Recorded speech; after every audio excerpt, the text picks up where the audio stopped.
Good morning, everyone. There's a very famous line in this week's Torah portion. When Isaac is trying to figure out who's in front of him, if it was Yaakov or if it was Esav. Now he's bewildered because Yaakov was speaking very gently and nicely, which wasn't Esav's way. But when he felt him, he was very hairy because he put on wool to make his hands feel hairy because Esav was very hairy.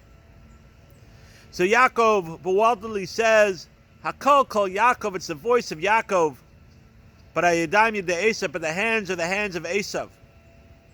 Literally speaking, because, as we mentioned, he was speaking nicely, and his hands were hairy.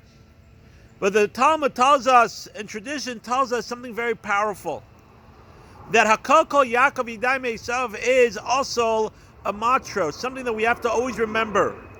That the power of the Jewish people is Hakol, our voice, our learning Torah, our prayers, our talking respectfully to other people. That's our power, not our hands. Esav, the secular world, the rest of the nations of the world, that's Yadayim, that's their hands. And therefore, the Talmud and the Kabbalists tell us that when we have a Kol Kol Yaakov, when we're using our voice, we're learning, we're praying, we're talking nicely, then we won't be affected by the Yadayim yedei Esav. We won't be affected by the hands of Esav, which is a sword, persecution, and other things, and also the secular world.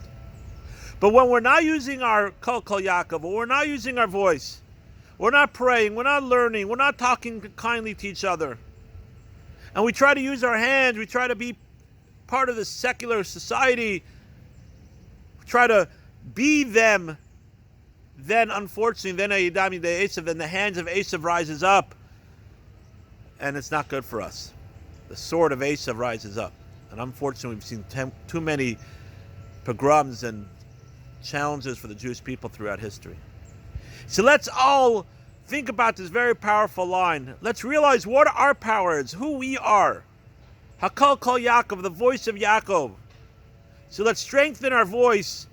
Let's pray a little more. Let's learn a little more. Let's talk kindly to each other.